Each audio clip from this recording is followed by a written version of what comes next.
আচ্ছা, আমরা ধরে নিলাম যে 1 কুইন্টাল ধান থেকে উৎপন্ন হচ্ছে x কুইন্টাল চাল এবং 1 কুইন্টাল গম থেকে উৎপন্ন হচ্ছে y কুইন্টাল চাল। আমরা একটা নির্দিষ্ট পরিমাণ ধরে নিলাম আর কি, যে 1 কুইন্টাল ধান থেকে উৎপন্ন হচ্ছে x কুইন্টাল চাল আর 1 কুইন্টাল গম থেকে উৎপন্ন হচ্ছে y কুইন্টাল চাল।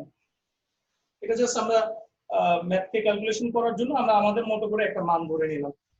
যদি 1 কুইন্টাল ধান থেকে x কুইন্টাল চাল উৎপন্ন হয় আর 1 কুইন্টাল গম থেকে যদি y কুইন্টাল চাল না সরি y কুইন্টাল সুজি, গম থেকে হলে সুজি উৎপন্ন হয়। আচ্ছা তাই তো বলি, চাল কবে থেকে উৎপন্ন হয় শুরু করলো? আচ্ছা হইলো, আমরা বানাইলে হবে, অসুবিধা নেই। তাইলে এখন প্রথমে যে অনুপাতটা দেওয়া ছিল দেখেন, ধান এবং ধান থেকে উৎপন্ন চালের অনুপাত যে দেওয়া ছিল ওইটা আমাদেরকে বলা ছিল 3:2। তাইলে কি আমরা লিখতে পারি না এরকম যে সবটার মধ্যে 1:x = 3:2? আমরা কি বুঝছি জিনিসটা, কথাটা? Yes sir. আমাদেরকে প্রশ্নে বলছে ধান এবং ধান থেকে উৎপন্ন চালের অনুপাত হচ্ছে 3:2। এখন ধান এবং ধান থেকে উৎপন্ন চালের অনুপাত যদি 3:2 হয়, আমি এখানে ধরে নিচ্ছি যে 1 কুইন্টাল ধান থেকে আমার x কুইন্টাল চাল উৎপন্ন হচ্ছে। 1 কুইন্টাল ধান থেকে আমাদের x কুইন্টাল চাল উৎপন্ন হচ্ছে। তাহলে যেহেতু আমরা এটা ধরে নিছি, তো আমি এই দুইটার অনুপাত করলে মানে এই ধান আর এই চালের যদি অনুপাত করি হবে 1:x, যেটা আমাদেরকে প্রশ্নে বলা আছে 3:2। সো আমরা এখান থেকে একটা ইকুয়েশন বানাইতে পারি এরকম 1:x = 3:2। আচ্ছা, আবার পরে আরেকটা কথা বলা ছিল, দেখো গম ও গম থেকে উৎপন্ন সুজির অনুপাত 4:3। গম ও গম থেকে উৎপন্ন সুজির অনুপাত 4:3। তো গমের পরিমাণটা কত ধরছিলাম আমরা? 1, আর সুজির পরিমাণটা কত ছিল? y। তাহলে কি হবে? 1:y = কত জানো? 4:3। হ্যাঁ 4:3। আচ্ছা, তো 1:x = যদি হয় 3:2 আর 1:y = যদি হয় 4:3, আই থিংক এখানে আমাদের দুটো ইকুয়েশন চলে আসছে। এখন এই ইকুয়েশন দুটোকে সলভ করলেই x এবং y এর মানটা বের হয়ে যাচ্ছে। এটাকে আপনি সলভ করেন, 1 নম্বর ইকুয়েশনকে সমাধান করেন, 2 নম্বরকে সমাধান করেন, সমাধান করলে আই থিংক আমরা x এবং y এর যে মানটা ছিল সেই মানটা আমরা পেয়ে যাচ্ছি। আচ্ছা, এইটুকু আগে তোলা শেষ করেন, আমি নিচেটুকু মুছে ফেলবো, তোলা শেষ হলো। তোলা শেষ স্যার। জি স্যার, তোলা শেষ। স্যার একটু রাখেন। মাহি স্ক্রিনশট দিও সাথে সাথে। জি স্যার, দিয়েছি। বের হইলো কে? কেউ কি বের হয়ে গেছে? না স্যার, সবাই তো আছে। রাহাত কি আছে না? সবাই আছে, 9 জন হ্যাঁ, রাহাত পার্টিসিপেন্ট তো আছে। আছে। হ্যাঁ স্যার, কেউ তো বের হয় নাই। আচ্ছা, আমার কাছে মনে হলো কেউ মনে হয় লিভ দিয়ে গেছে। আচ্ছা, আমি প্লে সাউন্ডটা দিয়ে রাখি, তাহলে বুঝতে পারবো কেউ বের হয়েছে কি না।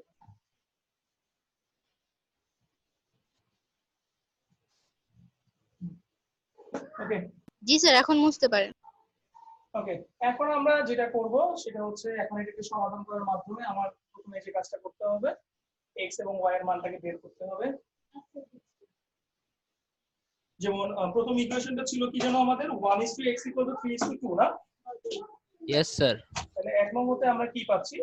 এক নম্বরতে আমরা এরকম পাচ্ছি 1/x = 3/2 বা 3x = 2 বা x = 2/3। আবার 2 নম্বর ইকুয়েশনটা কি ছিল? 2 নম্বর ইকুয়েশনটা মাঝের ছিল লাইনটা কি করাই লাগবে? এই 3x।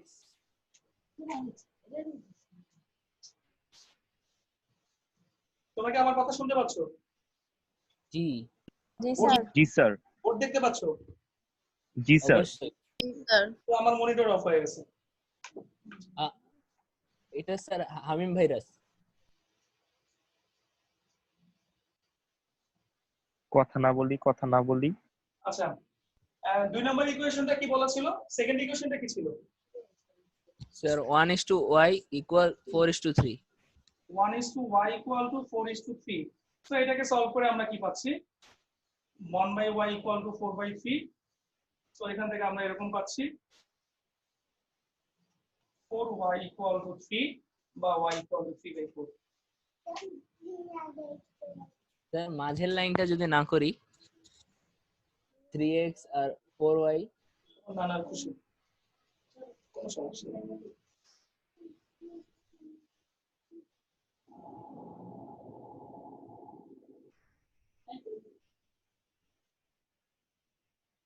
হয়েছে কি সবার? জি স্যার। মাহি স্ক্রিনশট নে। জি আঙ্কেল নিয়েছি।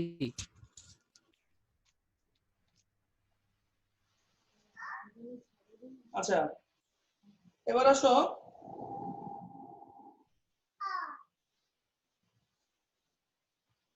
এখন আমাদেরকে বলছে এই দুটোর অনুপাত বের করতে। এখন এই দুটোর শুধু আমরা অনুপাত বের করব। আচ্ছা, স্ক্রিনশট দিয়ে রাখো। দিছো মাহি? জি স্যার। এখন আমরা এই x আর y এর শুধু অনুপাত বের করব। x এর মান কত ছিল? স্যার 2/3 2/3 আর 2 y by এর মান 3/4 3/4। এটা কি এখান থেকে অফ করবা?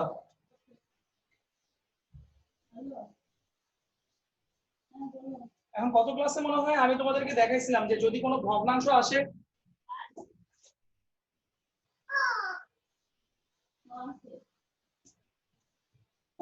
যদি আসে ভগ্নাংশকে কিভাবে পূর্ণ সংখ্যাতে কনভার্ট করতে হয় সেটাকে আমরা কেমনে কনভার্ট করব? হরগুলোর গুণফল। লসাগু দ্বারা গুণ দিতে হবে। হরগুলোর গুণফল কেন? জি স্যার। স্যার এইখানে তো হরগুলোর গুণফল। সেটা বললে তো তোমার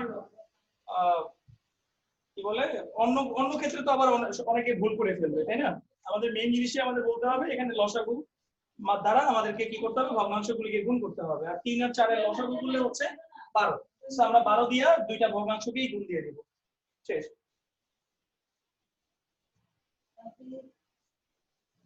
হয়েছে কি সবার?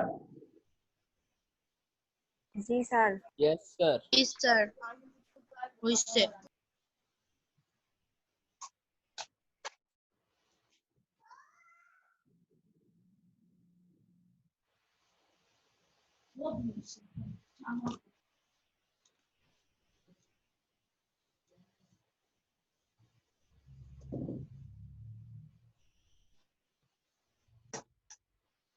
আচ্ছা, এর পরের অঙ্কটা সবচেয়ে বেশি ইম্পর্টেন্ট, 21 নম্বর অঙ্কটা। এই চ্যাপ্টারের সৃজনশীলগুলোর মধ্যে খুব মানে এই চ্যাপ্টারে যে প্রশ্নগুলি আছে তার মধ্যে ইম্পর্টেন্ট একটা প্রশ্ন 21 নম্বরটা।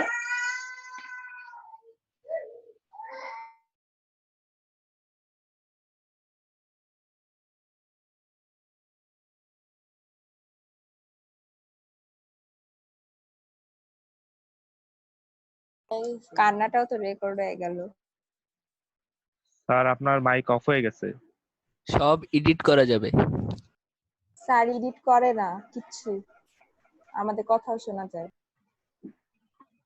হামিম তাহলে তুই ফেমাস। স্যারের বুঝতে মাইক হবে। অফ হয়েছে, আমাদের মাইক তো অফ হয়নি, আমাদের কিন্তু কথাগুলো রেকর্ডিং হইতেছে। বলতেছিস কেন? মাইক অফ করো সবাই। কথা না বলি, আরেক কথা না বলি। তুই কথা বলতেছিস কেন? স্যারের শেয়ার কিন্তু পাবে না কেউ। রায়হান কিছু কস না কেরে ভাই, শেয়ার তোর পাবি 2 না টাকা তো। তুই নে। প্লিজ তোর 2 আজের টাকা আজের তুই নে। কথা একটু না বলো, আজের কথা বললো না।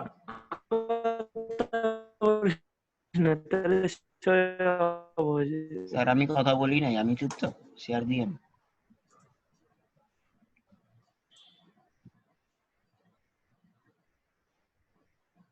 এখন আর কেউ আনমিউটও করতে পারবেন না, এখন খালি আমার কথা শুনতে পারবেন। কারো কোনো প্রবলেম হলে আমাকে রিঅ্যাকশন দিয়ে জানাবেন। রিঅ্যাকশন অপশন আছে, রিঅ্যাকশন অপশন দিয়ে জানাবেন। আচ্ছা, 21 নম্বর অঙ্কটা, এই অঙ্কটা খুবই অনেক বেশি ইম্পর্টেন্ট একটা অঙ্ক, পরীক্ষা আসার মতো। বলছে একটি জমির ক্ষেত্রফল 432 বর্গমিটার, ওই জমির দৈর্ঘ্য ও প্রস্থের সঙ্গে অপর একটি জমির দৈর্ঘ্য ও প্রস্থের অনুপাত। এই লাইনটা একটু বোঝার আছে। ওই জমির একটি জমির দৈর্ঘ্য ও প্রস্থের সঙ্গে অপর একটি জমির দৈর্ঘ্য ও প্রস্থের অনুপাত যথাক্রমে 3:4 এবং 2:5 হলে অপর জমির ক্ষেত্রফল কত? আচ্ছা, ওই জমির দৈর্ঘ্য ও প্রস্থের সঙ্গে অপর একটি জমির দৈর্ঘ্য ও প্রস্থের অনুপাত, তার মানে প্রথম যে অনুপাতটা দিছে সেই অনুপাতটা হচ্ছে আমার দৈর্ঘ্যের সাথে দৈর্ঘ্যের অনুপাত, এবং দ্বিতীয় যে অনুপাতটা দিছে আমাদেরকে সেই অনুপাতটা হচ্ছে প্রস্থের সাথে প্রস্থের অনুপাত। সবাই কি বুঝতে পারছি কথাটা? বুঝতে পারলে একটু আমাকে রিঅ্যাকশন দিয়ে জানাবেন। প্রথম অনুপাতটা হচ্ছে দৈর্ঘ্যের সাথে দৈর্ঘ্যের অনুপাত। এখানে দুইটা জমির কথা বলা হচ্ছে, একটা জমি এবং অপর জমি। প্রথমে বলা হয়েছে একটি জমির দৈর্ঘ্য প্রস্থের সঙ্গে অপর একটি জমির দৈর্ঘ্য প্রস্থের অনুপাত, অর্থাৎ প্রথম যে অনুপাতটা আমাদেরকে দেওয়া আছে সেই অনুপাতটা হচ্ছে আমার দৈর্ঘ্যের সাথে দৈর্ঘ্য, আর দ্বিতীয় যে অনুপাতটা দেওয়া আছে সেই অনুপাতটা হচ্ছে আমার প্রস্থের সাথে প্রস্থ। একটা হচ্ছে দৈর্ঘ্যের সাথে দৈর্ঘ্য, আরেকটা হচ্ছে প্রস্থের সাথে প্রস্থ। সবাইকে বুঝতে পারছি আমরা?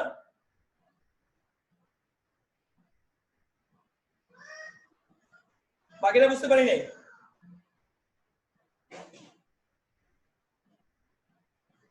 আচ্ছা, তাহলে প্রথম যে অনুপাতটা ছিল সেই অনুপাতটা হচ্ছে দৈর্ঘ্যের সাথে দৈর্ঘ্য, এবং দ্বিতীয় যে অনুপাতটা ছিল সেই অনুপাতটা হচ্ছে প্রস্থের সাথে প্রস্থ। তাহলে জিনিসটাকে আমরা এইভাবে লিখবো, দেয়া আছে একটি জমির দৈর্ঘ্য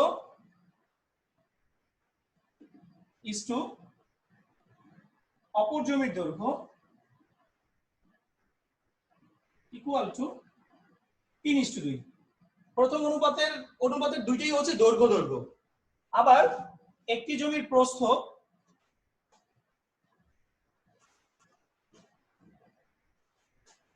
ইস টু অপর জমির প্রস্থ সমান সমান 3:2। প্রথমটা হচ্ছে দৈর্ঘ্যের সাথে দৈর্ঘ্য, দ্বিতীয়টা হচ্ছে প্রস্থের সাথে প্রস্থ। 3:2 না তো, এটা ছিল কত জানো?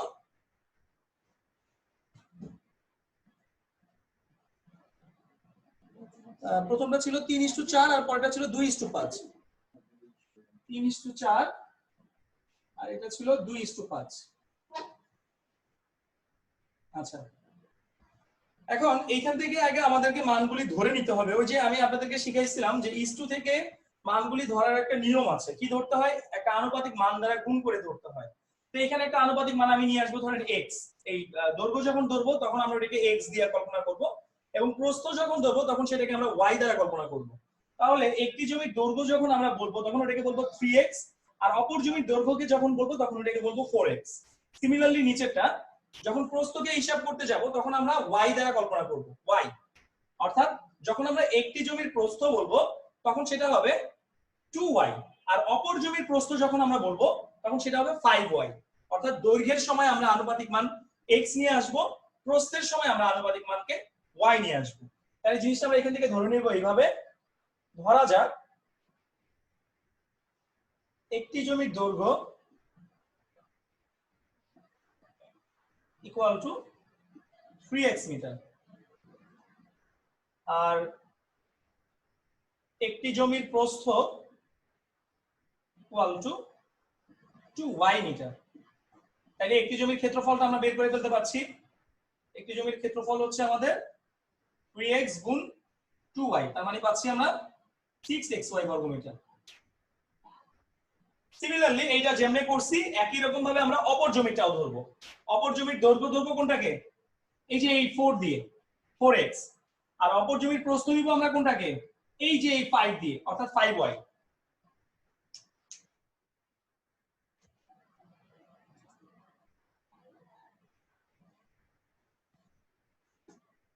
আচ্ছা, এইটুকু তোলা হয়েছে সবার?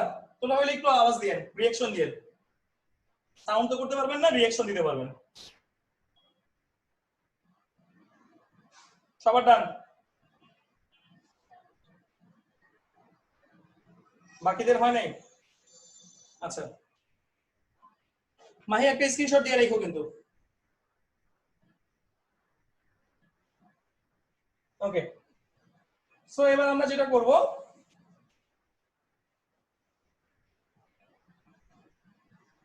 অপর জমিটা বের করব।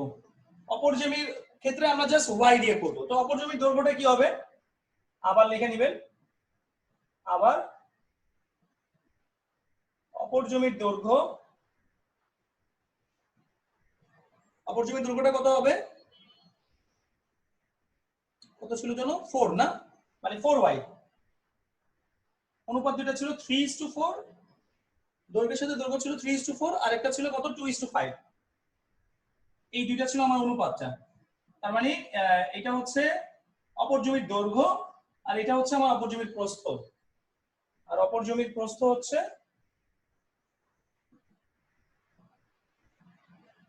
সরি 4y না, 4x, আর এটা হচ্ছে 5y। তাইলে আমার অপর জমির ক্ষেত্রফলটা কি দাঁড়াচ্ছে? 4x গুণ 5y, তার মানে পেয়ে গেলাম আমরা 20xy।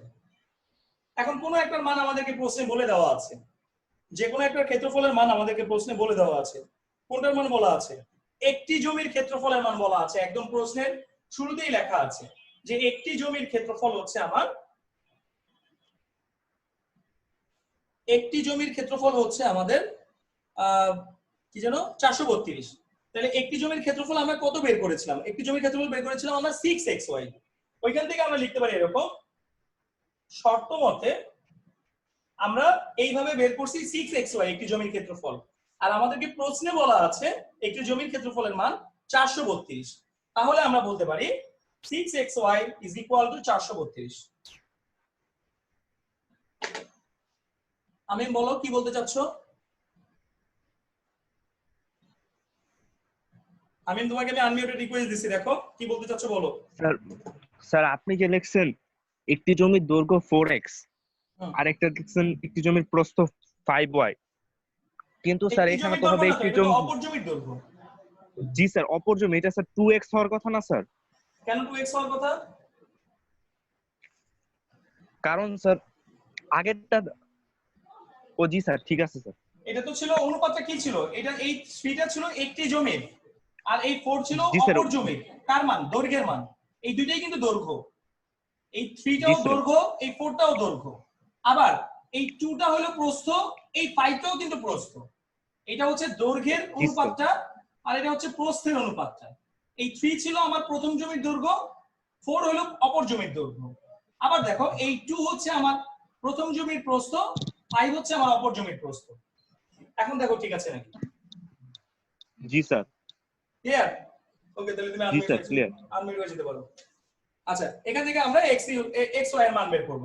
এখান থেকে যদি আমরা xy এর মান বের করি নরমাল ক্যালকুলেশনের মতো করেই আমরা 432 কে 6 দিয়ে ভাগ দিব, তাহলে কত পেয়ে যাচ্ছি আমরা? 6 7 42, 12, 6 2 12, 72। এখন আমাদের প্রশ্নে চাইছে কি? প্রশ্নে চাইছে অপর জমির ক্ষেত্রফলের মান। তো অপর জমির ক্ষেত্রফল আমরা কত বের করেছি? 20xy। তো এখন 20xy এর মধ্যে আমরা মান বসাই দিলে হয়ে যাচ্ছে। আমি এখানেই করে দিচ্ছি, কেউ এভাবে করেন না, আপনারা নিচে করবেন। আমার নিচে জায়গা নেই, এই জন্য আমি অপর জমির ক্ষেত্রফলটা একবারে করে ফেলছি। এখানে অপর জমির ক্ষেত্রফল ছিল আমার 20xy, তাই 20xy মানে আমরা এখানে মান বসাই দিব, 20 গুণ 72 কত হচ্ছে তাহলে?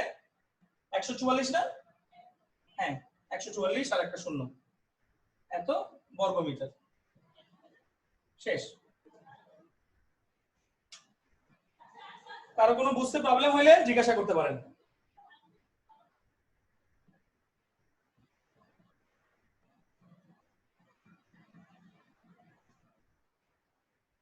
সবার ডান?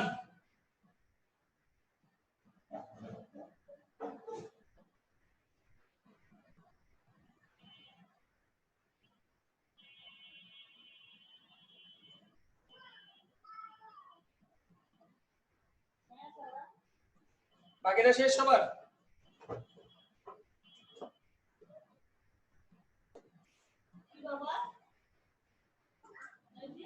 বাকিদের এখনো শেষ হয় নাই?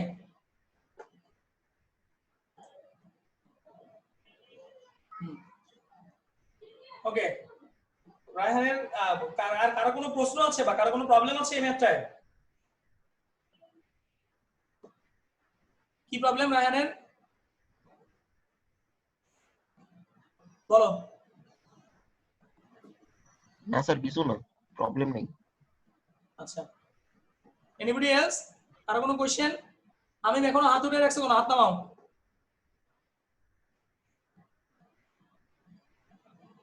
মাহিদ কোনো কোশ্চেন আছে কি?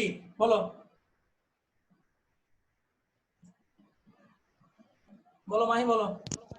স্যার এইরকম অঙ্কে কি সব সময় দৈর্ঘ্য আর প্রস্থের অনুপাতটা আলাদা থাকবে? এটা আসলে ল্যাঙ্গুয়েজ দিয়ে বুঝে নিতে হবে, আমার কথাটা দিয়ে বুঝে নিতে হবে আসলে কি বলছে। দৈর্ঘ্য প্রস্থ যে আলাদা থাকবে ব্যাপারটা ঠিক তা না, দৈর্ঘ্য প্রস্থ আলাদা নাও থাকতে পারে। এমনও হতে পারে যে এখানে যেমন আমরা দেখতে পাচ্ছি একটি জমির দৈর্ঘ্যের সাথে অপর জমির দৈর্ঘ্যকে নিয়ে আসছে, এমনও হতে পারে তোমার একটি জমির দৈর্ঘ্যের সাথে অপর জমির প্রস্থকে নিয়ে আসছে, এরকম হতে পারে। তো এটা আসলে আমার মানে কথাটা কি বলছে প্রশ্ন অনুসারে প্রশ্নের কথা বুঝে নিতে হবে। এমনই থাকবে ব্যাপারটা এরকম না, এরকম থাকতেও পারে নাও থাকতে পারে। এমন থাকার কোনো নিশ্চয়তা নেই। বুঝতে পারছো এটা কথা? কিভাবে এটা কিভাবে বুঝবো এই যে প্রশ্ন এক জমি প্রশ্ন পড়ে বুঝতে হবে। এখানে তোমাকে লাইনটা কি বলছে, এখানে যেমন লাইনটা বলছে ওই জমির দৈর্ঘ্য ও প্রস্থের সঙ্গে অপর একটি জমির দৈর্ঘ্য ও প্রস্থের অনুপাত যথাক্রমে 3:4 আর 2:5। এটা মানে কি বোঝাচ্ছে? এটা মানে তো এরকম বোঝাচ্ছে একটি জমির দৈর্ঘ্যের সাথে অপর জমির দৈর্ঘ্যের অনুপাতটা হচ্ছে 3:4, আবার একটি জমির প্রস্থের সাথে অপর জমির প্রস্থটা হচ্ছে আমার 2:5। এই সেন্টেন্সটা থেকে আমার এটাই মিল পাচ্ছে, মানে এই অর্থটাই প্রকাশ পাচ্ছে। এটা তোমাকে সেন্টেন্স করে বুঝে নিতে হবে। জি স্যার। এমনটাই যে থাকবে ব্যাপারটা এরকম না, এমন থাকতেও পারে নাও থাকতে পারে, এমন থাকার কোনো নিশ্চয়তা নেই বা কোনো বাধ্যবাধকতা নেই যে এমন ভাবেই প্রশ্ন আসতে পারে, আসতেও পারে নাও আসতে পারে, যে কোনো ভাবে কোশ্চেন আসতে পারে। হুম। এটা প্রশ্নটা এমন ভাবে লেখছে যাতে আমি ফার্স্টে মনে করছিলাম যে প্রথম যে ইস্টুটা দেওয়া আছে 3:4 দেওয়া আছে, যেটা সেটা আমি মনে করেছিলাম প্রথম জমির 3 হচ্ছে দৈর্ঘ্য আর 4 হইতেছে প্রস্থ। এটা শুধু তুমি না, তো এটা এটা আমিও যখন নতুন স্টুডেন্ট পড়ানোর সময় করতে গেছিলাম তখন আমি নিজেও এই ভুলটা করছিলাম। স্বাভাবিক, এই ভুলটা হওয়াটাই স্বাভাবিক, ঠিক আছে? কারণ সেন্টেন্সটা আসলে পুরোপুরি তোমাকে কনফিউজিং করার জন্যই সেন্টেন্সটাকে ওরা আসলে এমন ভাবে দিছে, ঠিক আছে, যাতে তুমি ভাবতে থাকো বা তুমি ভুল করে থাকো। তোমাকে কনফিউজিং করানোর জন্যই ওরা এরকম ভাবে প্রশ্নটাকে বানাইছে। কিন্তু একটু ভালোভাবে পড়ো, একটু ভালোভাবে মনোযোগ সহকারে যদি পড়ো, আশা করছি তুমি সেন্টেন্সের অর্থটা, মিনিংটা ধরতে পারবে। জি স্যার। এই ভুলটা তোমার না, শুধু অনেক স্টুডেন্টেরই হয় এবং আমারও এই ভুলটা হয়েছিল। সো এটা আমি মেরে আবার কি কোশ্চেন আছে বলো? স্যার এখানে যে বলছে একটি জমির ক্ষেত্রফল 432 বর্গমিটার, তো আমরা এখানে ধরছি 6y = 432, তো আমরা কি এটা ধরতে পারি 20xy = 432? না, কেমনে? তোমাকে তো এখানে প্রশ্নটা কারণ উল্লেখই করে দিচ্ছে যে একটি জমির দৈর্ঘ্য প্রস্থের সঙ্গে অপর একটি জমির দৈর্ঘ্য প্রস্থের অনুপাত, তাই না? জি স্যার। কারণ তুমি কি বলতে চাচ্ছ যে একটি জমি আর অপর জমি একই জিনিস, এরকম জিনিস বোঝাতে চাচ্ছ যে যে কোনো একটাকে আমরা জি একটি স্যার। ধরবো আর যে কোনো একটাকে আমরা অপর ধরবো, সেটা কি? জি স্যার, হ্যাঁ স্যার এটাই বলতে চাচ্ছি স্যার। আচ্ছা, সেটা করলে কি রেজাল্ট একই হয়? দেখো, ক্যালকুলেশন করো। তুমি যদি সেটা করতে যাও তাহলে তোমাকে ধরতে হবে 20xy = 432, রাইট? 20xy = যদি 432 হয়, xy = কি পাচ্ছ? 432 কে 20 দিয়ে ভাগ, 432 কে কি 20 দিয়ে ভাগ যায়? স্যার 21.6। 21.6 হয়। এখন এইটাকে তুমি গুণ দাও তো ইয়ে দিয়ে, ওই যে কি জানি বলে, কি জানি ছিল তোমার? 6 দিয়ে। হ্যাঁ, 6 দিয়ে। স্যার 129.6 আসে পড়ে। হ্যাঁ, আসবে না, এরকম হওয়ার কথা না। প্রশ্নটা অমন ভাবে বানানো আছে আসলে। তুমি যদি উল্টা করে ভাবো তাহলে জিনিসটা ভুল হয়ে যাবে।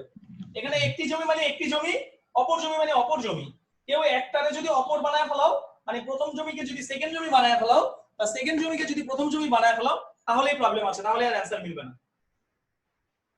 কথা বুঝতে পারছি নিশ্চয়ই আমি? একটি জমি মানে এখানে প্রথম জমি, আর অপর জমি মানে এখানে দ্বিতীয় জমি। প্রথম জমিটাকে প্রথম জমি ধরতে হবে, দ্বিতীয় জমিটাকে দ্বিতীয় জমি ধরতে হবে। আমরা যদি কেউ অনেক সময় এরকম ইন্টারচেঞ্জ করে ফেলি বা উলটপালট করে ফেলি, প্রথমটাকে দ্বিতীয় ধরতে পারি, দ্বিতীয়টাকে প্রথমটা ধরতে পারি, যদি এমন করে ফেলি সেই ক্ষেত্রে আমাদের এটা সম্পূর্ণ ভুল হয়ে যাবে, আমাদের অ্যান্সারটা আসবে না, কাঙ্ক্ষিত অ্যান্সারটা আসবে না, সম্পূর্ণ ভুল হয়ে যাবে। সো প্রশ্নটাকে ভালো মতো পড়ে বুঝে তারপর অ্যান্সার করতে হবে। কোশ্চেন দেখার সাথে সাথে আন্দাজের উপর অ্যান্সার করতে গেলে হবে না। Anybody else? আর কারো কোনো কোশ্চেন আছে? নেই? ওকে, ফাইন। এরপরে কি আছে? জেমি ও সিমি, ফালতু অঙ্ক, আননেসেসারি অঙ্ক, এটা দরকার নাই আমার। 22 নাম্বার ম্যাথ। 23 নাম্বার ম্যাথে চলে যাচ্ছে আমরা।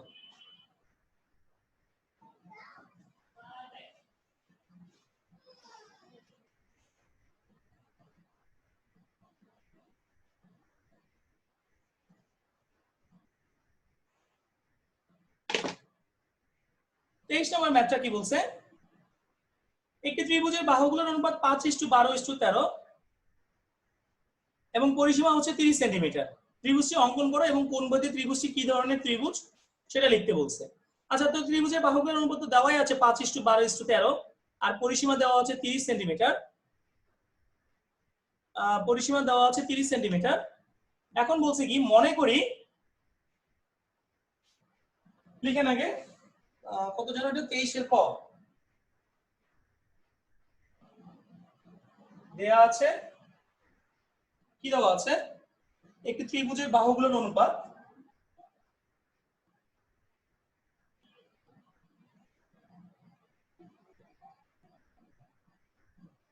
5:12:13। আচ্ছা, এখন বলছে ত্রিভুজটিকে অঙ্কন করতে বলছে। আচ্ছা, তো এইখান থেকে আসলে আমরা অঙ্কন করতে গেলে যেটা করতে হবে, আগে আমরা একটু মানগুলা বের করে নিই। হ্যাঁ, মানগুলা না বের করে আনুপাতিক চিত্র আঁকলেও হয়, মানগুলি না বের করে আনুপাতিক চিত্র আঁকলেও হয়, কিন্তু যেহেতু আমাদেরকে পরিসীমার মান দিয়ে দিয়েছে প্রশ্নে, তো এটাকে আমরা বের করেই করব। বের করে করলে আমাদেরকে ধরে নিতে হবে এরকম, মনে করি ত্রিভুজের বাহুগুলো 5x 12x আর 13x, তাইলে শর্ত মতে 5x plus 12x plus 13x equal to 30। প্রশ্নে বলাই আছে যে পরিসীমা হচ্ছে 30 সেন্টিমিটার, তার মানে কি এই তিনটাকে যোগ করে আমি 30 পাবো। তাহলে এখান থেকে পাচ্ছি আমি 30x ইকুয়াল টু 30, তার মানে আমি x ইকুয়াল টু পাচ্ছি কত 1। এখন x এর মান যদি 1 হয় তাহলে বাহুগুলো কি হবে, প্রথম বাহুটা হবে আমার 5 সেন্টিমিটার, দ্বিতীয় বাহুটা হবে আমার 12 সেন্টিমিটার, তৃতীয় বাহুটা হবে আমার 13 সেন্টিমিটার। যদি x এর জায়গায় আমি 1 বসায় দিই, এখান থেকে পরের লাইনে গিয়ে বাহুগুলা বের করবেন। কেউ কি বের হইছে?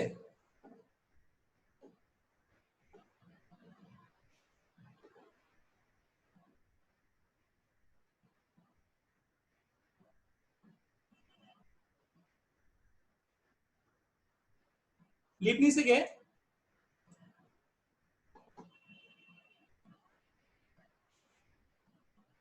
বলো রাহাত। রাহাত তোমাকে আনমিউট দিছি তো আমি, বলো।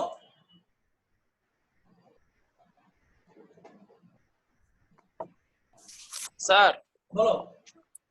স্যার এই নিয়মটা বাদ দেন স্যার, আমি 10 মিনিট ধরে স্যার হাত উঠে রাখছি স্যার, আপনি দেন আনমিউটই করেন নাই। আচ্ছা, আমি দেখি নাই, পিছন দিকে তাকাই নাই। হ্যাঁ বলো।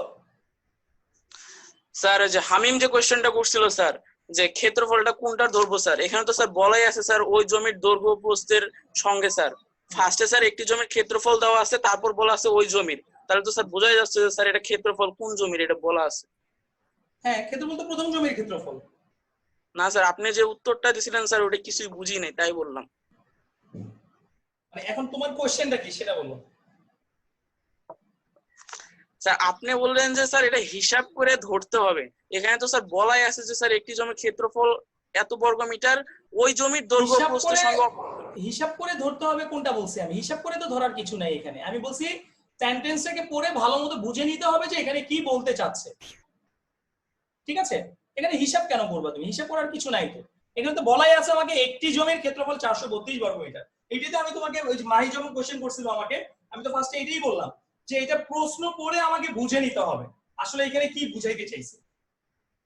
ঠিক আছে, আর হিসাব তো ক্যালকুলেশন, ওটা আমি আমিনকে বোঝানোর জন্য বা দেখানোর জন্য যে আসলে এইভাবে ও যদি উল্টা ভাবে করতে যায় তাহলে ওর কোনো অ্যান্সার আসবে না, মান হবে না আসলে সেটা।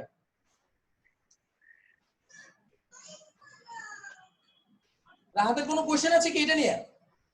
না স্যার। আচ্ছা ঠিক আছে, হিসাব ওকে যেটা দেখাইছি আমি সেটা হচ্ছে তোমার ও উল্টা ভাবতে চাচ্ছিল, সেই জন্য আমি বললাম যে ঠিক আছে তাহলে উল্টা দিক থেকে ক্যালকুলেশন করে দেখো কোনো অ্যান্সার মিলে কিনা বা আসে কিনা। তো সেটাই আমি ওকে দেখাতে চাইছি যে উল্টা দিক থেকে করতে গেলে অ্যান্সার আসার কোনো চান্সই নেই। আচ্ছা ঠিক আছে, এখন আসো এখান থেকে তো আমরা বের করলাম x এর মান 1, তাহলে এখান থেকে আমি বলতে পারছি কি বাহুগুলো আমার কি কি হবে? বাহুগুলো হবে আমাদের এরকম, আমি ডাইরেক্ট বসাই দিচ্ছি 5 সেন্টিমিটার, 12 সেন্টিমিটার আর হচ্ছে 13 সেন্টিমিটার। মানে x এর মান যে 1 হলো, এই 1 এর মান যদি আমি এখানে বসাই, এখানে বসাই, এখানে বসাই, এই তিন জায়গায় বসাইলে আমাদের কি হবে? একটা হবে 5, একটা হবে 12, একটা হবে 13 সেন্টিমিটার। আচ্ছা, এখন এটা চিত্র আঁকতে বলছে। এই যে মানগুলো দেখলেই কিন্তু বোঝা যাচ্ছে যে এই চিত্রটা কি ধরনের চিত্র হতে পারে। 5, 12 আর 13, যে কোনো দুইটার স্কয়ারের যোগফল যদি আরেকটার স্কয়ারের সমান হয়, যে কোনো দুই বাহুর স্কয়ারের যোগফল যদি অন্য এক বাহুর স্কয়ারের সমান হয়, তাহলে সেই ক্ষেত্রে ওইটাকে বলা যায় সমকোণী ত্রিভুজ। যেটা পিথাগোরাসের সূত্রকে অনুসরণ করে। 5 কে স্কয়ার করলে হচ্ছে কত? 25। 12 কে স্কয়ার করলে হচ্ছে 144। এখন 144 আর 25 মিলে কি হয়? 169 হয়।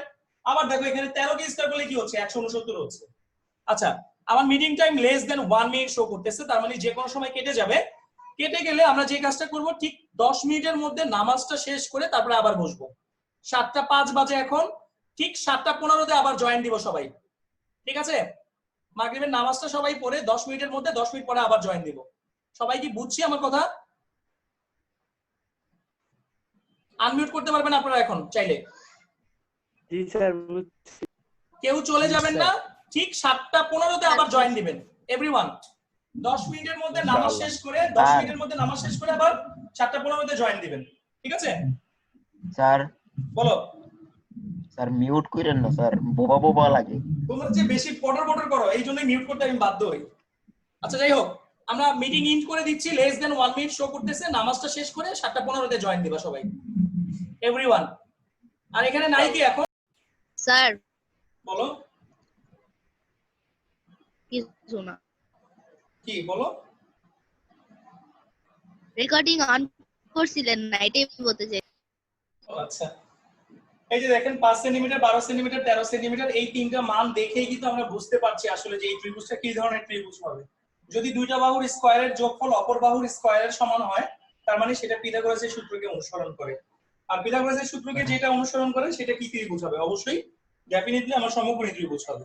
সো বুঝতেই পারছি আমরা যে আমাদের এখন যে ত্রিভুজটা আঁকতে হবে সেই ত্রিভুজটা হবে আমার একটা সমকোণী ত্রিভুজ। আচ্ছা, সো এখন তাইলে আমরা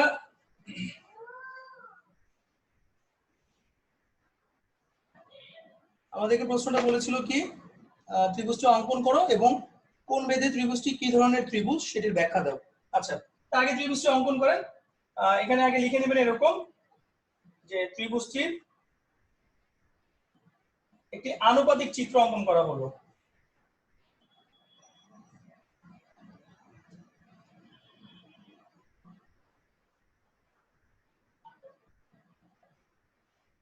আচ্ছা, এখন আমরা কি করব?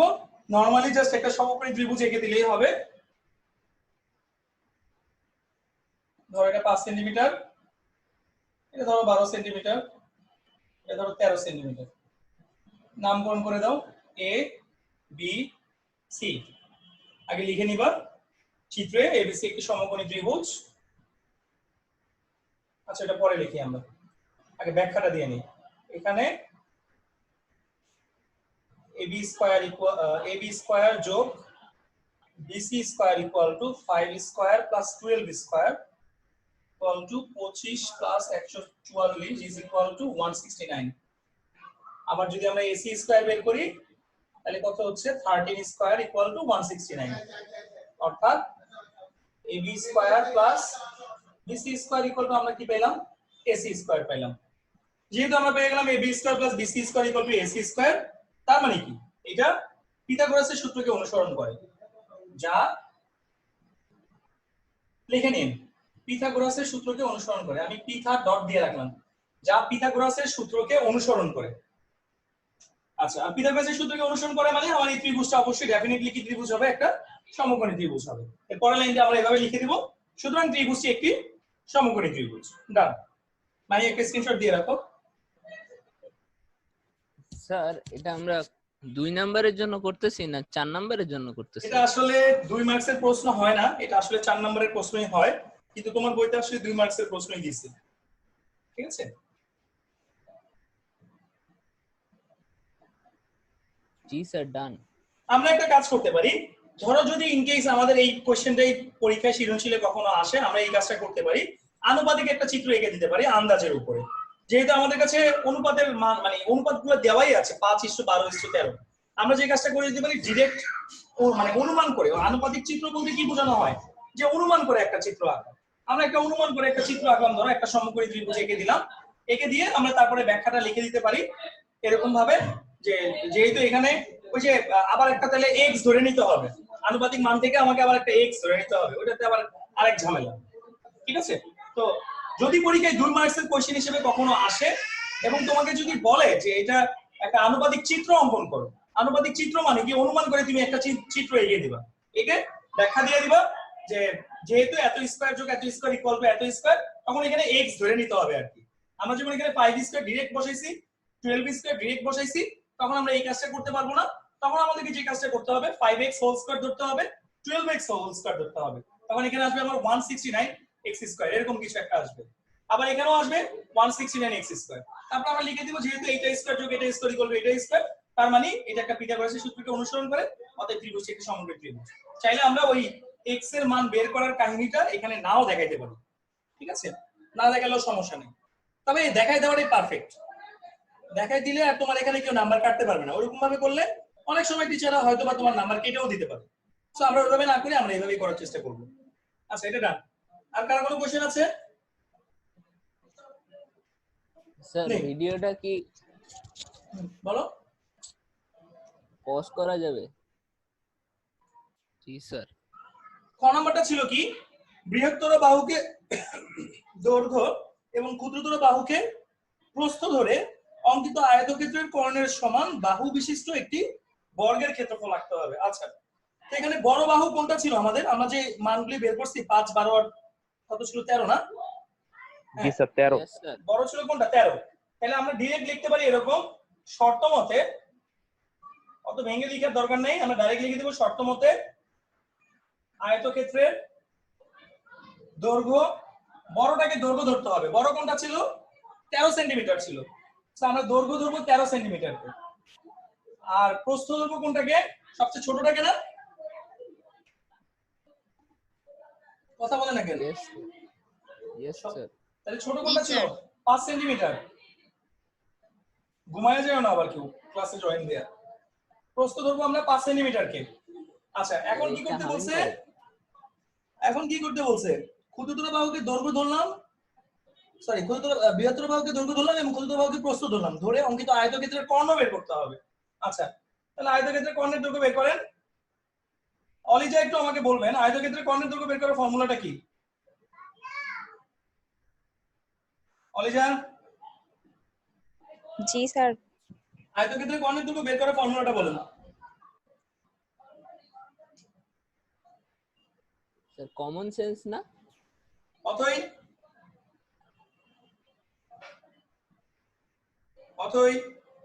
স্যার মনে আসতেছে না। রিপন? স্যার মনে আসছে। Ripon? Sir over x square plus y square. Ripon বলো। জি স্যার। আয়তক্ষেত্রের কর্ণের দৈর্ঘ্য বের করার ফর্মুলাটা বলো।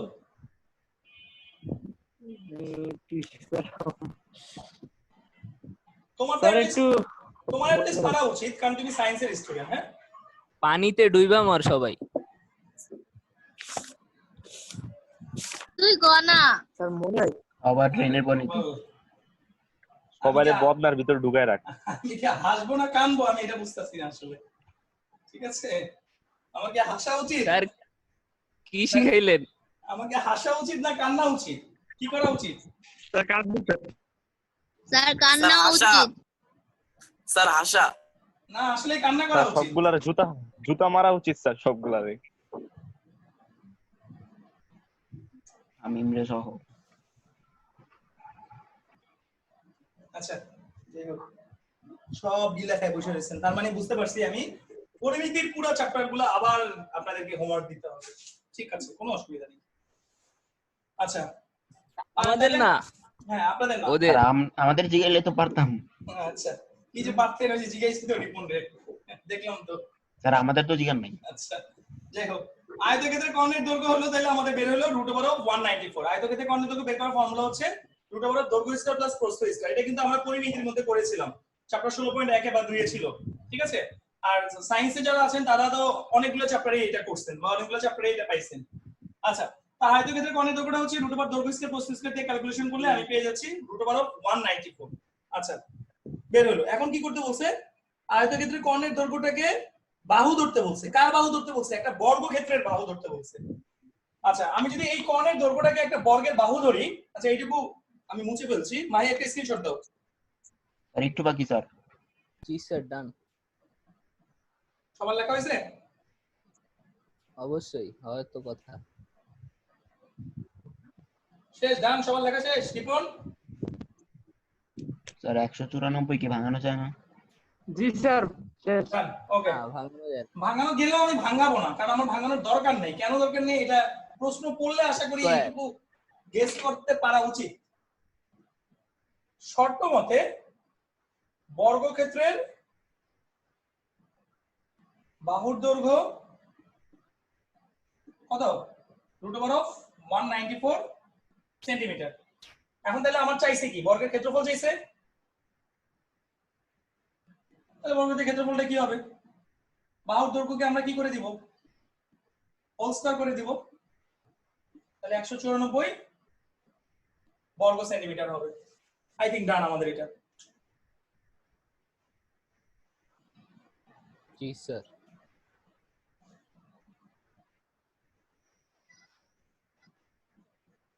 ডান না সবার? জি। আচ্ছা, পরেরটা মনে হয় পারবো আমরা। শেষ। খ নম্বরটা শেষ। আর গ নম্বরটা কি বলছে? দৈর্ঘ্য 10% বাড়াইতে বলছে, প্রস্থ 20% বাড়াইতে বলছে। তাহলে ক্ষেত্রফল শতকরা কত পার্সেন্ট বৃদ্ধি পাবে? এটা তো আমরা আগেই মনে করেছিলাম, তাই না? 17 18। হ্যাঁ, গত ক্লাসেই করেছিলাম 17 18। আয়তক্ষেত্র তো একটা করছো। আয়তক্ষেত্রের কোনটা করছিলা? কত নম্বরে ছিল? স্যার 18 নম্বর। 18 নম্বরে ছিল। তো হুবহু সেম টু সেম, কোনো চেঞ্জ নাই। ঠিক আছে, হুবহু সেম টু সেম। সো আশা করছি নিজেরাই পারবেন। গ নাম্বারটা আমি হাত দিচ্ছি না, গ নাম্বারটা নিজেরাই পারবেন। দৈর্ঘ্য হলো এখানে 13 সেন্টিমিটার, প্রস্থ হচ্ছে 5 সেন্টিমিটার। কে বের হইছে? অতই দৈর্ঘ্য 13 সেন্টিমিটার, প্রস্থ 5 সেন্টিমিটার। আর ওই এই দুটো দিয়ে আমরা এখন ওই গ নাম্বার ম্যাথটাকে সলভ করে ফেলবো। গয় আর আমি হাত দিচ্ছি না, গ নাম্বারটা আমরা সবাই নিজেরা বাসায় করে ফেলবো। আমি তাহলে পরে সৃজনশীলে চলে যাচ্ছি। তাহলে আজকে চ্যাপ্টারটা ক্লোজ করে দেওয়া যাবে। আচ্ছা, পরের সৃজনশীলটা কি বলছে? একদিন কোন ক্লাসে অনুপস্থিত ও উপস্থিত শিক্ষার্থীর অনুপাত 1:4। আচ্ছা, অনুপস্থিত শিক্ষার্থীদেরকে মোট শিক্ষার্থীদের শতকরায় প্রকাশ করতে বলছেন। আগে লেখেন, অনুপস্থিত আর উপস্থিত শিক্ষার্থীর অনুপাত দেওয়া আছে আমার 1:4। এটা হলো 24 এর ক।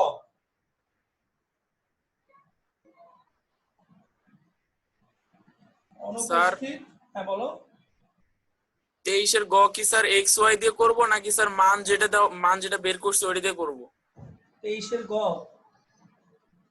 এক্স ওয়াই কোথা থেকে পাচ্ছ তুমি? এখানে তো তোমার কাছে মান দেওয়াই আছে, 13 সেন্টিমিটার আর 5 সেন্টিমিটার। মানে স্যার ধরে নিয়ে এক্স ওয়াই। না, আরে এক্স ওয়াই আমি উক্ত কেন বলবো? আয়তক্ষেত্র বলছে। উক্ত আয়তক্ষেত্র বলছে না? তুমি ক্ষয়ে একটা আয়তক্ষেত্র দিয়ে ক্যালকুলেশন করছো না? জি স্যার। ওই আয়তক্ষেত্রের দৈর্ঘ্য ছিল কত তোমার? 13 সেন্টিমিটার আর প্রস্থ 5 সেন্টিমিটার ছিল না? হ্যাঁ স্যার। তাহলে আমরা ওইটা দিয়েই করবো। আমরা এক্স ওয়াই কেন আনতে যাব? এক্স ওয়াই আনি কখন? যখন আমার কাছে কোনো মান না থাকে। আমার কাছে তো মান আছে, ক্ষয়ে তো মানটা আছে, ক্ষয়ে আমরা বের করেছি। কি তোমার কোশ্চেনের অ্যানসারটা বুঝতে পারছো? জি স্যার। Okay, fine. 24 কথা বলছিল আমাদের অনুপস্থিত আর উপস্থিত শিক্ষার্থীর অনুপাত 1:4। অনুপস্থিত ও উপস্থিত শিক্ষার্থীর অনুপাত বলা আছে 1:4। আচ্ছা, তো অনুপস্থিত আর উপস্থিত শিক্ষার্থীর অনুপাত যদি আমার 1:4 হয়, অনুপস্থিত শিক্ষার্থীকে মোট শিক্ষার্থীর শতকরায় কত হবে সেটা বের করতে বলছে। এটা কি হবে? এটা একটু আমাকে আলবি বলবা। অনুপস্থিত শিক্ষার্থী মোট শিক্ষার্থীর শতকরা কত অংশ? আলবি একটু বলবো আমাকে। আলবি স্যার আবার বলবেন? স্যার বুঝি নাই। অনুপস্থিত শিক্ষার্থী, তোমার সামনে বই নাই? স্যার আছে স্যার। বইয়ের ক নাম্বার প্রশ্নটা পড়ো, পরে আমাকে বলো এটা আমরা কি করব।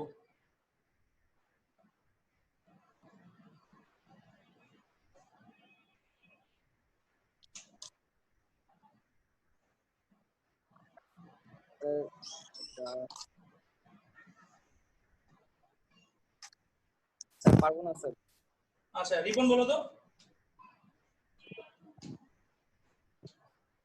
রিপন। কি স্যার? কি স্যার বলেন, প্রশ্নটা আবার বলেন। তোমার সামনে নিশ্চয়ই বই আছে? হ্যাঁ। তো বইয়ের ক নাম্বার প্রশ্নটা পড়ো। এছাড়া আমি বোর্ডেও লিখে দিছি, দেখো। অনুপস্থিত শিক্ষার্থী মোট শিক্ষার্থীর শতকরা কত অংশ এটা চাইছে। স্যার 1/5 × 100। হ্যাঁ ঠিক আছে, বিপণনটা ঠিক আছে, কিন্তু পুরোপুরি ঠিক হয় নাই, একটু ভুল আছে, পার্সেন্টেজটা বলো নাই। আচ্ছা, অনুপস্থিত শিক্ষার্থী মোট শিক্ষার্থীর শতকরা কত অংশ? আমরা নিচের ক্লাসে স্টুডেন্টদেরকে ম্যাথ যেভাবে এই টাইপসের ম্যাথগুলি যেভাবে শিখিয়ে থাকি সেটা হচ্ছে এরকম, শতকরা আসলে আগে শতকরার আগে আমাকে অংশ বের করতে হয়। শতকরা আসলে কখনো আগে আমাকে অংশ বের করতে হবে। অংশ করতে গিয়ে বের করবো, এখানে টোটাল আনুপাতিক মান কত আমার? 1 ভাগ আর 4 ভাগ, কয় ভাগ হচ্ছে? টোটাল হচ্ছে 5 ভাগ। পিছনে আমরা যে ম্যাথগুলি করেছিলাম মান নির্ণয়ের, টোটাল হচ্ছে আমার 5 ভাগ। 5 ভাগের মধ্যে 1 ভাগ হচ্ছে অনুপস্থিত আর 4 ভাগ হচ্ছে উপস্থিত। 1 ভাগ হচ্ছে অনুপস্থিত আর 4 ভাগ হচ্ছে উপস্থিত।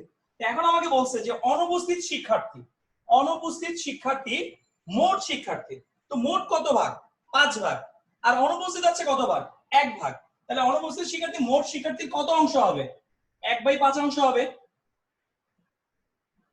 বুঝছি কি সবাই? জি জি স্যার। স্যার। অনুপস্থিত শিক্ষার্থী মোট শিক্ষার্থীর কত অংশ? শতকরা বের করার আগে, শতকরার চ্যাপ্টার আমরা নিচে ক্লাসে 6 থেকে শতকরার অঙ্ক থাকে, ক্লাস 6 থেকে শতকরার একটা চ্যাপ্টারই আছে ক্লাস 6 এ। আচ্ছা, তো এই আমরা 6 থেকে যেভাবে নরমালি একদম ভেঙে ভেঙে করি, যেভাবে করে থাকি সেটা হচ্ছে ডাইরেক্ট পার্সেন্টেজ না করে আমরা আগে যে কাজটা করব অংশটা বের করব। অংশটা বের করার পরে তারপর আমি শতকরা বের করব যে অনুপস্থিত শিক্ষার্থী মোট শিক্ষার্থীর শতকরা। এখন শতকরা করতে বললে কোনো ভগ্নাংশকে কি করতে হয় আমরা নিশ্চয়ই জানি, 100 দিয়ে গুণ দিতে হয় এবং একটা পার্সেন্টেজ চিহ্ন আনতে হয়। আমরা তাই করলাম, তাহলে আমার অ্যানসার চলে আসবে 20%। আমি একদম ভেঙে দেখাচ্ছি যাতে তোমরা আর মানে জীবনে কখনো না ভুলো, ঠিক আছে? স্যার আবার কি 6 এর স্লাইড দেখাবেন নাকি? না, 6 এর স্লাইড এখন দেখাচ্ছি না, থাক। ওকে, শেষ এটা। সবার তোলা হইলে আমাকে একটু আওয়াজ দেন। Done sir. স্যার ডান। শেষ। ওকে, ডান ডান ডান ডান। স্ক্রিনশট দিছো ভাই?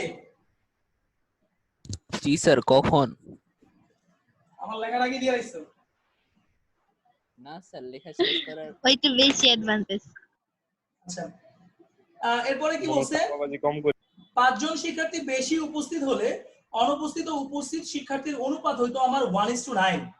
আচ্ছা, এখন আমাকে কিন্তু প্রশ্নে বলা আছে যে অনুপস্থিত আর উপস্থিত শিক্ষার্থীর অনুপাত 1:4, কিন্তু যদি 5 জন শিক্ষার্থী বেশি প্রেজেন্ট থাকতো ক্লাসে তখন আমার অনুপস্থিত আর উপস্থিত শিক্ষার্থীর অনুপাতটা হয়তো 1:9।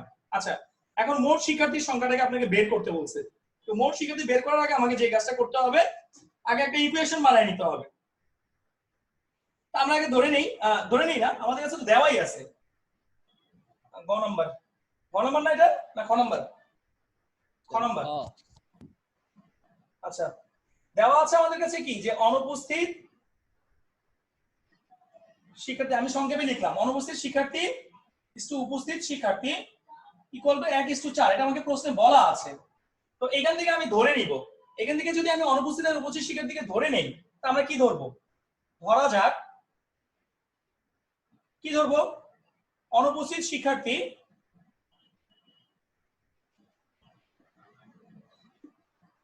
x জন আর উপস্থিত শিক্ষার্থী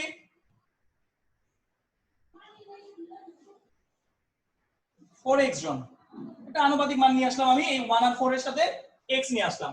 এখানে ম্যাক্সিমাম স্টুডেন্টরা যে ভুলটা করে থাকে সেটা হচ্ছে এই যে অনুপস্থিত আগে আছে উপস্থিত পরে আছে, এই জিনিসটা গোলায় ফেলে। আমাকে একটু খুব ভালো করে খেয়াল রাখতে হবে পরীক্ষার প্রশ্নে যে আগে কি আমার অনুপস্থিতের কথা বলা না আগে উপস্থিতের কথা বলা। যেটার কথা আগে বলা থাকে সেই জিনিসটাকে আগে ধরতে হয়, উল্টা পাল্টা ধরলে কিন্তু আপনার পুরো অঙ্কটাই একদম মানে জিরো হয়ে যাবে। তো আমি চেষ্টা করব প্রশ্নটাকে ভালো মতো বুঝে তারপর অ্যান্সার করার। তো আমরা ধরে নিলাম অনুপস্থিত শিক্ষার্থী 1 জন এবং উপস্থিত শিক্ষার্থী 4x জন। এখন প্রশ্নে আমাদেরকে একটা কন্ডিশনের কথা বলা ছিল। কি কন্ডিশনের কথা বলা ছিল? যে 5 জন শিক্ষার্থী বেশি উপস্থিত হলে অনুপস্থিত আর উপস্থিত শিক্ষার্থীর অনুপাতটা 1:9 হতো। তো 5 জন শিক্ষার্থী যদি বেশি উপস্থিত থাকে, 5 জন বেশি উপস্থিত হলে 5 জন বেশি উপস্থিত হলে আমার অনুপস্থিত কতজন হবে? অনুপস্থিত শিক্ষার্থী কতজন হবে? অতএব বলো তো, অতএব জি স্যার। আমাকে এখানে বলা ছিল যে অনুপস্থিত শিক্ষার্থী x জন, কিন্তু যদি আমার আরো 5 জন বেশি প্রেজেন্ট থাকতো ক্লাসে তখন আমার অনুপস্থিত কতজন হতো?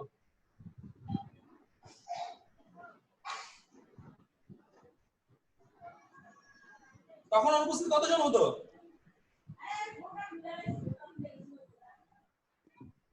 x minus 5 এত সময় লাগছে অতই? তোমার ক্লাসে বুঝতেছিলাম এর জন্য।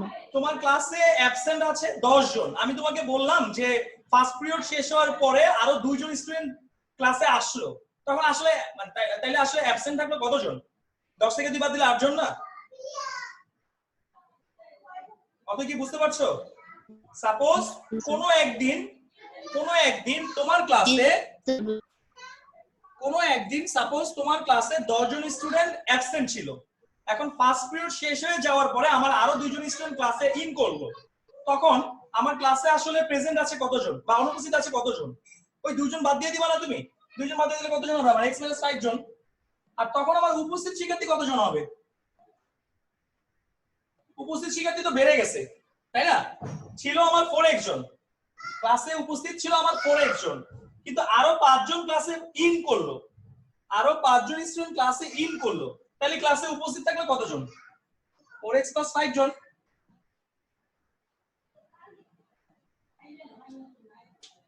বুঝতে পারছি কথা?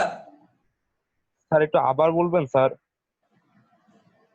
কোন জিনিসটা আবার বলবো বলো?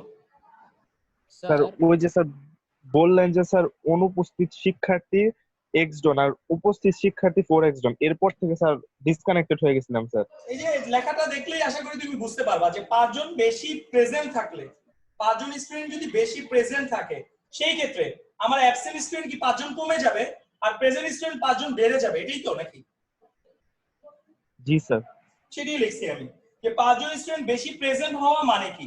অনুপস্থিত শিক্ষার্থী যতজন ছিল সেখান থেকে 5 জন কমে গেল। আচ্ছা, আবার 5 জন বেশি প্রেজেন্ট হওয়া মানে কি? উপস্থিত শিক্ষার্থী যতজন ছিল সেখান থেকে 5 জন স্টুডেন্ট বেড়ে গেল। ক্লিয়ার কথা? জি স্যার। আচ্ছা, কেউ কি ডিসকানেক্টেড হইছি আমরা না সবাই আছি? আচ্ছা স্যার, বাংলা ইংলিশ মিলাই লিখলে কি প্রবলেম, নাম্বার কাটতে পারে? অবশ্যই কাটতে পারে, কারণ আমি লিখছি দেখে কোশ্চেনটা করলেন। এটা তো সিলি একটা ভাই এটা হইতেই পারে রে ভাই। হইলো না না, স্যারের ভুল ধরতেছি না, আমাদেরও তো অনেক সময় হয়। হ্যাঁ, এরকম হইলে নাম্বার কাটতে পারে। নাম্বার কেন হবে এরকম? এরকম আপনি কেন করবেন? এরকম করা যাবে না, এটা মাথায় রাখতে হবে। আচ্ছা, স্ক্রিনশট নিব? হ্যাঁ, স্ক্রিনশট দাও। স্যার বলো। জি স্যার। স্যার অনুপস্থিতিটা আরেকবার বুঝাই দিলে ভালো হতো। অনুপস্থিত শিক্ষার্থী এখানে কতজন আছে আমার? x জন না? জি স্যার। x জন অনুপস্থিত মানে কি? আমার অনুপস্থিত শিক্ষার্থী x জন। এখন বলা হয়েছে 5 জন যদি বেশি উপস্থিত হয়, 5 জন বেশি উপস্থিত হইলে কি হবে? অনুপস্থিতের পরিমাণটা 5 জন কমে যাবে না? জি স্যার। অতএব এখনো ক্লিয়ার না। অনুপস্থিত শিক্ষার্থী আছে আমার ক্লাসে x জন, x জন স্টুডেন্ট আমার ক্লাসে অ্যাবসেন্ট আছে। এখন ফার্স্ট পিরিয়ড শেষ হওয়ার পরে মনে করো, কিংবা সেকেন্ড পিরিয়ড শেষ হওয়ার পরে ক্লাসে ধরো আরো 5 জন স্টুডেন্ট ইন করলো, তা আরো 5 জন স্টুডেন্ট ইন করলে কি হবে? ওই অ্যাবসেন্ট থেকে 5 জন চলে আসলো না ক্লাসে? যতজন অ্যাবসেন্ট ছিল সেখান থেকে 5 জন চলে আসলো না? তাহলে আমার কাছে অ্যাবসেন্ট আছে কতজন? ওই x থেকে তোমাকে 5 মাইনাস করে দিতে হবে না? জি স্যার। এটাই বলা হয়েছে। স্যার এবার বুঝছি। আচ্ছা, এখন আমরা কি করব? এখন আমাদেরকে প্রশ্নে বলা আছে যে এই যে 5 জন স্টুডেন্ট বেশি প্রেজেন্ট হলো, 5 জন বেশি প্রেজেন্ট হওয়ার ফলে আমার অনুপাতটা দাঁড়াইলো কি? নতুন একটা অনুপাত দাঁড়াইছে। কি দাঁড়াইছে বলো তো? 1:9। হ্যাঁ, 1:9। 5 জন স্টুডেন্ট বেশি প্রেজেন্ট হওয়ার ফলে আমার অনুপাতটা গিয়ে দাঁড়াইলো 1:9। এটা প্রশ্নে বলাই আছে যে 5 জন বেশি প্রেজেন্ট হওয়ার কারণে আমার অনুপাতটা তখন 1:9 হবে। আচ্ছা, আগে অনুপস্থিতি তো না? হ্যাঁ, ঠিক আছে। আচ্ছা, বা এখন এটাকে আমরা নরমালি ক্যালকুলেশন করব, x - 5 বাই 4x + 5 = 1/9, বা আর আর গুণ টুন ভাগ টাগ করে অ্যানসার বের করবেন। 4x এর সাথে 9x থেকে নিয়ে আসেন, -45 এর সাথে -5 নিয়ে যান, তাহলে আমরা পেয়ে যাচ্ছি -5x - 50। তাহলে এখান থেকে আমাদের আসতেছে বা 5x = 50 বা x = আসতেছে 10। চাইছে কার মান প্রশ্নে? মোট শিক্ষার্থীর মান না? মোট শিক্ষার্থী স্যার জি, স্যার। অনুপস্থিত। মোট শিক্ষার্থীর মান চাইছে। মোট শিক্ষার্থী কতজন? মোট শিক্ষার্থী কতজন? x জন আর 4x জন ছিল না? Yes sir. x জন আর 4x জনই তো আমার মোট শিক্ষার্থী ছিল, রাইট? জি স্যার। জি স্যার। মোট শিক্ষার্থী হচ্ছে আমার 5x জন। আমি ডিরেক্ট লিখে দিলাম, বুঝবেন? আচ্ছা ভেঙে লিখি তাহলে। অবশ্যই।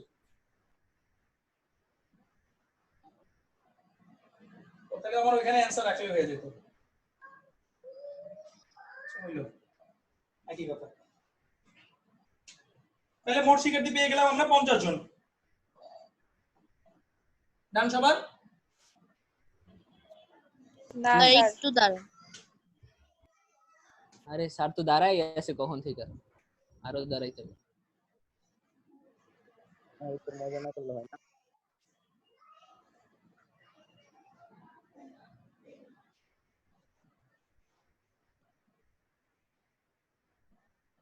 শেষ হলে বলো।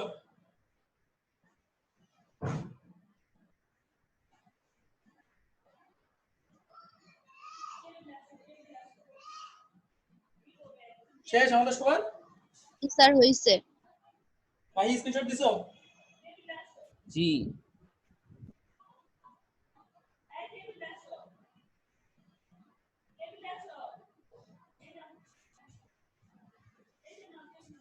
পরের কোশ্চেনটা কি?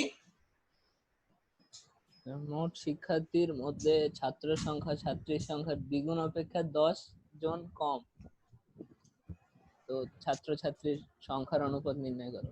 আচ্ছা, মোট শিক্ষার্থীর মধ্যে ছাত্র সংখ্যা ছাত্রী সংখ্যার দ্বিগুণের চেয়ে 10 কম।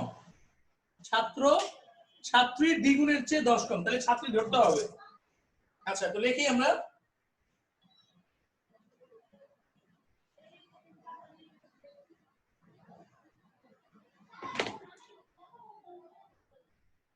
মোট শিক্ষার্থী হচ্ছে আমাদের কতজন? 50 জন, রাইট? স্যার 50 জন। হ্যাঁ, তাহলে আমরা ধরে নিব, কাকে ধরবো? ছাত্রী। ছাত্রীকে ধরবো। মনে করি ছাত্রী সংখ্যা না, x আর ধরবো না আমরা এখানে, x তো একবার ধরছি, তাহলে আমরা এখানে y ধরবো, y জন। তাহলে আমার ছাত্র সংখ্যা কত হবে? দ্বিগুণের চেয়ে কত কম বলছে? দ্বিগুণ অপেক্ষা 10 কম। দ্বিগুণ অপেক্ষা 10 কম, তার মানে 2y - 10। 2y - 10। ওকে, তো এখন তো আশা করছি বাকিটুকু আমরা নিজেরাই পারার কথা। শর্ত মতে কি বানাবো? এইটা আর এটা যোগ করলে ওই যে উপরের 50 ছিল সেটা হবে।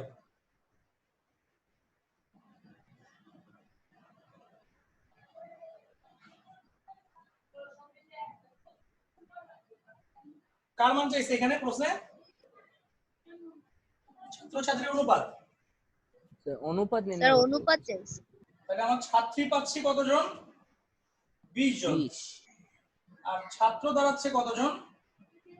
50 থেকে 20 মাইনাস করে দিলেই হচ্ছে 30 জন। এখন এই দুটাকে অনুপাত করতে হবে। অনুপাত করার সময় খেয়াল রাখতে হবে কার কথা আগে বলা আছে, ছাত্রের কথা আগে বলা আছে। তাহলে ছাত্র ইস্টু ছাত্রী হবে, কেউ উল্টা করে দিও না।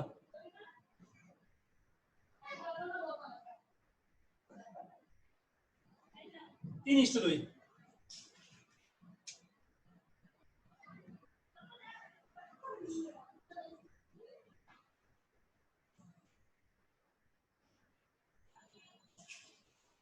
সবার? জি স্যার। জি স্যার। আর বাকি আছে, আরো একটা আছে। অবশ্যই। জি স্যার এটাই শেষ। শেষ করে হয় না শেষ। মুছে ফেললাম, মুছে ফেললাম, সবার শেষ না? জি স্যার, রায়হান ছাড়া। রায়হান ডান। কালকেই শেষ হয়ে গেছিল। ও আচ্ছা, ঠিক আছে, কালকে শেষ হয়েছে, তাও তো দেরি করছে। আমি ভাবছিলাম আরো 1 বছর আগে শেষ করলাম। আচ্ছা, মিটিং টাইমার কতক্ষণ শো করতেছে দেখো তো মাহি। 4 মিনিট। কয় মিনিট? 4 মিনিট। 4 মিনিট। আমাকে না 5 মিনিট। 2 মিনিট যখন হবে তখন একটু আওয়াজ দিও। আচ্ছা, কি বলছে আমাদেরকে? আশিক, মিজান, আনিকা, অহনা মোট 1,95,000 টাকা মূলধন নিয়ে একটি ব্যবসা শুরু করলো। 1 বছর শেষে 26,500 টাকা লাভ করলো। উক্ত ব্যবসায় মূলধনে আশিকের অংশ ইস্টু মিজানের অংশ ইকুয়াল টু 2:3। আচ্ছা, মানে Ashik is to Mizan equal to 2:3। Ashik is to Mizan equal to 2:3। আচ্ছা, বাকিগুলো একটু বলো তো আমাকে। Mizan is to sir Mizan is to Anik equal to 4:5, 4:5। আরেকটা অনিক ইস্টু অহনা 5:6, অনেক ইস্টু অহনা ইকুয়াল টু 5:6। 5:6। আচ্ছা, প্রথমে যে কাজটা করতে হবে, এই অনুপাতগুলোকে আমার ধারাবাহিক অনুপাত বানাইতে হবে। ঠিক আছে, অনুপাতগুলিকে আমাদেরকে কি করতে হবে? ধারাবাহিক অনুপাত বানাইতে হবে। এখন ধারাবাহিক অনুপাত বানানোর নিয়ম কিন্তু আমি আপনাদেরকে অলরেডি পিছনে শিখাইছি। তো ধারাবাহিক অনুপাত বানাতে গেলে আমাকে যেটা দেখতে হয় সেটা হচ্ছে কি, কমন মানগুলিকে একই রকম বানাইতে হয়। কমন যে আনুপাতিক মানগুলি থাকে সেগুলোকে আমার একই রকমের বানাইতে হবে। তো আমি যদি সেই দিকে খেয়াল করি, দেখেন এই দুইটার মধ্যে প্রথম দুইটার মধ্যে কমন যাচ্ছে কে? মিজান। এখন প্রথমটার মধ্যে মিজানের আনুপাতিক মান কত? 3। আর দ্বিতীয়টার মধ্যে মিজানের আনুপাতিক মান কত? 4। তাহলে কাকে কি দিয়ে গুণ দিতে হবে বুঝাই যাচ্ছে কিন্তু, তাই না? প্রথমটার মধ্যে মিজানের আনুপাতিক মান হচ্ছে 3, আর দ্বিতীয়টার মধ্যে মিজানের আনুপাতিক মান হচ্ছে 4। এর আগের ক্লাসে আমি বলেছিলাম আপনাকে যে এরকম থাকলে আমরা কি করব, এই 3 কে 4 দিয়ে গুণ দিব, 4 কে 3 দিয়ে গুণ দিব, তাহলে আমার দুটো সেম সেম হয়ে যাবে। তাহলে আমরা এটাকে এভাবে লিখবো, আশিক ইস্টু মিজান সমান সমান 2:3 ছিল, আমরা 4 দিয়ে গুণ দিব, 2:4 গুণ 3 গুণ 4, তার মানে হচ্ছে 8:12। আচ্ছা, এখন আবার পরেরটা মিজানেরটা, মিজান ইস্টু অনিক সমান সমান 4:5। আচ্ছা, আমি যদি একই রকম বানাইতে চাই তাহলে আমার 3 দিয়ে গুণ দিতে হবে, 4 গুণ 3 আবার 5 গুণ 3, তাহলে কত হচ্ছে? 12:15। আচ্ছা, এবার আমি কার সাথে মিলাবো? এই দুইটার মধ্যে এখানে দেখো আছে অনেক আর এখানে আছে অনেক। এখন এই সেকেন্ডটার মধ্যে অনেকের আনুপাতিক মান কত বের হইলো? সেকেন্ডটার মধ্যে অনেকের আনুপাতিক মান হ্যাঁ স্যার অনিকা। আরে হইলো একই কথা, অনিকা অনিক অনিকু একই জিনিস, কা কু খা। আচ্ছা স্যার 2 মিনিট শো করতেছে। আচ্ছা, আমি জেন্ডারই তো চেঞ্জ করে দিবেন। এটা শেষ করি, অসুবিধা নাই। এখানে দেখেন এই দুইটার মধ্যে সেকেন্ডটা আর থার্ডটার মধ্যে আমাদের কমন যাচ্ছে কে? অনেক। এখন সেকেন্ডটার মধ্যে অনেকের আনুপাতিক মানটা কত পাইছি আমরা? এখানে 15 পাইছি। আর থার্ডটার মধ্যে অনেকের আনুপাতিক মান আছে কত? 5। তাহলে বুঝাই যাচ্ছে কিন্তু কত দিয়ে গুণ দিবেন? 3 দিয়ে গুণ দিতে হবে। অর্থাৎ অনেক ইস্টু অহনা ইকুয়াল টু 5:6। আমরা তাহলে 3 দিয়ে গুণ দিব, 5 গুণ 3 6 গুণ 3, তাহলে পেয়ে গেলাম 15 আর পেয়ে গেলাম 18। ঠিক আছে, মিটিং ইন হয়ে যাচ্ছে, 1 মিনিট 14 সেকেন্ড আছে, বাট আমি এই চ্যাপ্টারটা আজকে ক্লোজ না করে আমি ছাড়ছি না। তো আমি ক্লাসটা ইন করে দিয়ে আবার নতুন লিংক দিয়ে দিব। ঠিক আছে, সবাই কি বুঝতে পারছেন কথা? জি স্যার, বুঝছি। মিটিং ইন হয়ে গেলে আমি নিউ লিংক দিব, বিকজ অফ আমি এই চ্যাপ্টারটা আজকে ক্লোজ করতে চাচ্ছি, এর পরের ক্লাসে আমি এই চ্যাপ্টারটা টানতে চাচ্ছি না। তো মিটিং ইন হয়ে গেলে কেউ চলে যাবেন না, থাকবেন। মিটিং ইন হওয়ার সাথে সাথে আমি লিংক দিয়ে দেব। আচ্ছা, তাহলে এইটার কাহিনী কি সবাই বুঝতে পারছেন না? কারো কোনো কনফিউশন আছে ধারাবাহিক অনুপাত বের করাটা? না স্যার, বুঝতে পারছি। এনিবডি এলস কোনো কোশ্চেন আছে কারো? No sir. Okay fine, No, sir. Just দেখবেন যে কার মানগুলি কমন যাচ্ছে। এই দুইটার মধ্যে মিজান কমন যাচ্ছে, তাহলে মিজানের আনুপাতিক মানগুলিকে আমি একরকম বানাবো। আবার এই দুইটার মধ্যে কি কমন যাচ্ছে? অনেক কমন যাচ্ছে, তাহলে অনেকের আনুপাতিক মানগুলিকে আমি একই রকম বানাবো। জাস্ট একই রকম বানানোর জন্য কাকে কি দিয়ে গুণ দিতে হবে এইটুকু common sense I think class 10 এ যারা পড়ে তাদের হইছে। আচ্ছা, ঠিক আছে, তাহলে আমি এটা শেষ করে ফেলছি। ক নম্বরটা শেষ। আমি তাহলে মিটিং ইন দিয়ে দিচ্ছি, লেস দেন 1 মিনিট শো করতেছে। মিটিং ইন দিয়ে দিচ্ছি আমি, মিটিং ইন দিয়ে আমি নিউ লিংক দিচ্ছি। হ্যাঁ, মিটিং ইন দিয়ে আমি নিউ লিংক দিচ্ছি। আচ্ছা, আমরা ক থেকে প্রথমে যে কাজটা করতে হবে, ক থেকে পাই। ক থেকে পাই কি, যে এটা লিখতে হবে, অর্থাৎ এই লাইনটা আমার আবার রিপিট করতে হবে। সেটা আমার লেখা আছে, আমি আর এখানে রিপিট করছি না। খ এর প্রথমে আগে ক থেকে পাই দিয়ে শুরু করতে হবে, তারপরে আমরা কি করব, ওই যে অনুপাতের সংখ্যাগুলোর যোগফল। আমি x দিয়ে করব না, আমি এইভাবেই করব। অনুপাতের সংখ্যাগুলোর যোগফল কত পাচ্ছি, এই চারটা মানকে যোগ দিলে কত হবে, 12 8 20, 20 আর 15 কত হচ্ছে 35, 35 আর 18 হচ্ছে 8 5 13 53। তো এখন আমাদের এই চারজনের মানগুলো বের করতে হবে। তাহলে আশিকের পরিমাণ টোটাল কত ছিল, 1,95,000 না? জি স্যার। 1,95,000 এর নিচে দিব 53 আর উপরে দিব আশিকের আনুপাতিক মানটা। আশিকের আনুপাতিক মানটা কত ছিল আমাদের, 8 হয় 8। হ্যাঁ, এখন 1,95,000 কে 53 দিয়ে ভাগ দাও তো, দেখো তো ভাগ যায় নাকি। এটা মানে ভাগ যাবে না, এটা দশমিকে আসবে। অ্যানসারটা বলো কেউ একজন ক্যালকুলেটর দিয়ে করে।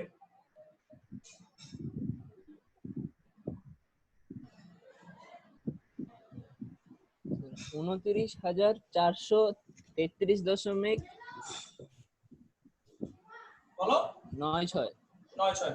ওকে, এটা দশমিকে আসবে, এটা কাটাকাটি যাবে না, এটা দশমিকে আসবে। আচ্ছা, এটা গেল আশিকেরটা। এরপরে আসুন মিজানেরটা। তাহলে মিজানের পরিমাণ কি হবে, একই রকমের আমি অ্যানসার গুলো স্যাররে বল। আর লাগবে না, আমি এটা বের করে আর বাকিগুলো দেখাবো না। এটার অ্যানসারটা বলো, 1,95,000 এর 12/53 44,000 স্যার, বলো বলো। 44,150.9434। আচ্ছা হয়েছে, আর লাগবে না, 9 4 টাকা। এখন এইটার মতো করে আমি বাকি দুইটা বের করে নিব নিজে নিজে, পারবো না? চেষ্টা এইচডব্লিউ তে করব। চেষ্টা করা যাবে না, পারফেক্টলি করতে হবে একই রকম। এরপরেরটা হবে মনিকেরটা হবে কি 15/53, সব সেম থাকবে, শুধু 15/53 দিবা। আর লাস্টেরটা কি দিবা, অহনারটা কি দিবা, 18/53 দিবা। ডান হয়ে গেল। তো চেষ্টা কেন, আই থিংক পারতেই হবে আমাদেরকে। আচ্ছা, সো বাকি দুইটা আমরা নিজেরা বের করে ফেলতে পারবো, অনিকেরটা আর অহনারটা সেম রকম ভাবে, শুধু একটা বসাবো 15/53 আর একটা বসাবো 18/53। আই থিংক ডান, আমাদের এটা শেষ। আচ্ছা আচ্ছা, এবার আমরা গয়ে চলে যাচ্ছি। গয়ে কারো কোনো কোশ্চেন আছে? না স্যার। ওকে, তাহলে আমরা গয়ে চলে যাচ্ছি।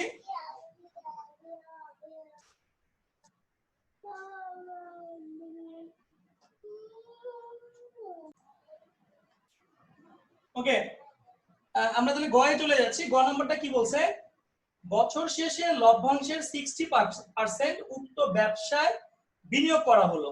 আচ্ছা, বছর শেষে লাভের 60% আমি ওই ব্যবসার মূলধনের সাথে বিনিয়োগ করলাম। আচ্ছা, অবশিষ্ট লভ্যাংশ মূলধনের সরল অনুপাতে বিভক্ত হলে অহনা এবং আশিকের লভ্যাংশের মধ্যে কে কত টাকা বেশি লাভ পাবে।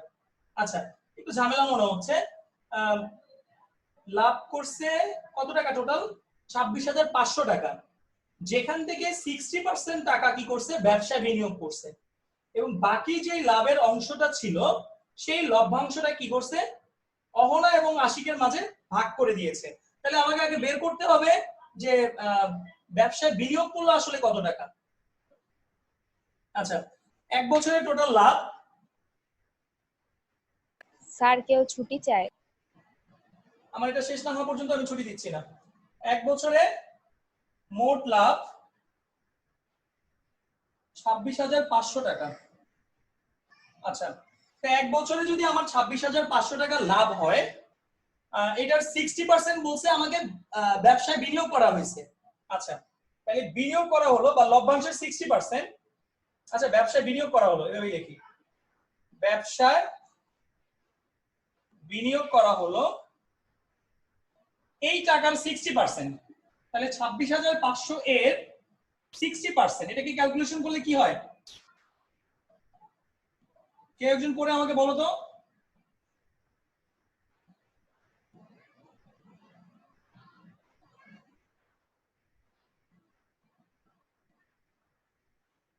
হয়েছে কি আমার 15,900 এরকম কি? জি স্যার। এতক্ষণ লাগে কেন?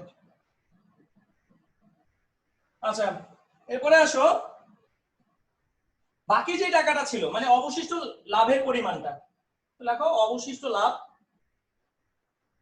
অবশিষ্ট লাভ বা লভ্যাংশ লিখলেই হলো।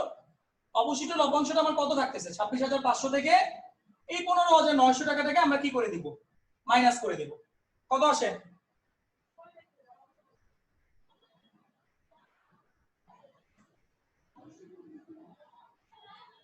$10,600।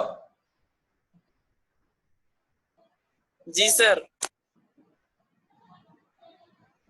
আচ্ছা এখন এই যে আমার অবশিষ্ট লাভের যে টাকাটা 10,600 যে টাকাটা আমরা মাত্র বের করলাম, এই টাকাটাকে আবার দুইজনের মাঝে ভাগ করে দেওয়া হয়েছে। সেই দুজন কে কে? একজন হলো অহনা, এই তো। স্যার আশিক। আরেকজন কে? স্যার আশিক। আশিক। আচ্ছা একজন অহনা আর একজন আশিক। আচ্ছা এখন আগে আমাকে জানতে হবে এদের, আচ্ছা এইটুকু লেখা শেষ হলে আমি মুছে ফেলি। সবার লেখা শেষ হয়েছে এইটুকু? জি স্যার। স্ক্রিনশট দিছো না ভাই? জি স্যার। ওকে তাহলে এখন প্রথমে আমরা যে কাজটা করব, ওই যে আমার ধারাবাহিক অনুপাতটা ছিল সেই ধারাবাহিক অনুপাতটাকে আমরা আগে নিয়ে আসবো। ধারাবাহিক অনুপাতটা আমাদের কি ছিল বলো তো? স্যার 8, 12, 15, 18। নামগুলা কি? আশিক, মিজান, অনিক, অহনা। জি স্যার। 8, 12, 12, 15, 18। আচ্ছা তারা এই অনুপাতের মানে টাকা পাচ্ছিল। ওকে এখন এইখান থেকে আমার লাগবে হচ্ছে কার কারটা? কার কার টাকা লাগবে? প্রশ্ন করি। স্যার অহনা আর আশিক, তাই তো? জি স্যার। আচ্ছা অহনার পাবে আর আশিক পাবে। অহনা পাবে আর আশিক পাবে। অহনা ও আশিকের লভ্যাংশের মধ্যে কি বলছে? বছর শেষে লভ্যাংশের 60% উক্ত ব্যবসায় বিনিয়োগ করা হলো এবং অবশিষ্ট লভ্যাংশ মূলধনের সরল অনুপাতে, মূলধনের অনুপাতটা হচ্ছে 8, 12, 15, 18। আচ্ছা অনুপাতে যদি বিভক্ত হয় অহনা ও আশিকের মধ্যে লভ্যাংশের মধ্যে কে কত টাকা বেশি? আচ্ছা অহনা আর আশিকেরটা বের করতে হবে এখন। আচ্ছা তাহলে অহনা আর আশিকেরটা আমরা বের করি। আমরা প্রথমে আশিকেরটা বের করি। সুতরাং স্যার হ্যাঁ আমি ছুটি চাই। আশিকের লাভের পরিমাণ কত যেন ছিল আমার ইয়াটা? অবশিষ্ট লভ্যাংশটা কত ছিল? 10,600 না? 10,600। হ্যাঁ এই 10,600 এর টোটাল ছিল মনে হয় 53, আর আশিকের আনুপাতিক মান হচ্ছে 8। কত আসে দেখো তো? আসে কত?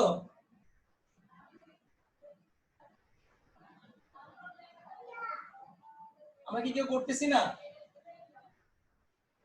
এটা কত আসে? স্যার 1600। 1600। হ্যাঁ 1600 ঠিক আছে তো? এত কম মনে কেন? হয়। এত কম কেন? আমি ও কেমনে তো জানি? ও তো খালি 8 ভাগ পাইছে না? হ্যাঁ ঠিক আছে। আচ্ছা অহনা হইছে আবার পাইছে কত ভাগ? 18 ভাগ। আমি ভুল করছি না তো? দেখো তো কোশ্চেনে অহনা আর আশিকি তো চাইছে না? তাই তো লেখা স্যার। আচ্ছা ঠিক আছে তাহলে এটা হবে 10,600। ওইটা তো মাইনাস করে দিলেই হইতো। আচ্ছা থাক করে ফেলি। না মাইনাস করে দিলে তো হবে না। 18/53 এটা কত আসে? 10,600 এর 18/53 এটাকে ক্যালকুলেট করলে কত আসে? 3,600। 3,600। এখন প্রশ্নে বলছে কি আমার কাছে? প্রশ্নে কি চাইছে? কে কাটছে কয় টাকা বেশি পাইছে, তাই তো? তো দেখাই যাচ্ছে বেশি পাইছে কে? অহনা বেশি পাইছে, কারণ অহনার অ্যামাউন্ট হচ্ছে আমার 3,600। তাহলে অহনা কয় টাকা বেশি পাইলো? 2,000 টাকা বেশি পাইলো। এটা আমি এখানে বক্স করে করে দিচ্ছি। এটার আশা করি ভেঙে আর করার কিছু নেই। অহনা বেশি পায়, মাইনাস করে দিবা 3,600 থেকে 1,600 টাকা। মাইনাস করে দিলে আমি কত টাকা পাচ্ছি? 2000 টাকা পাচ্ছি। আই থিংক এটাই আমাদের অ্যান্সার শেষ। ডান।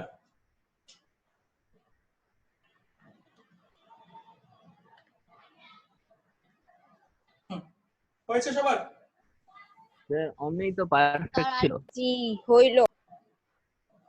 ওকে, আর কারো কোনো কোশ্চেন আছে? আরো 1 ঘন্টা করান স্যার, আরো 1 ঘন্টা করান। আচ্ছা, না আজকে আর ধৈর্য নাই আমার, আগামীকালকের ক্লাসের জন্য আবার স্লাইড বানাইতে হবে।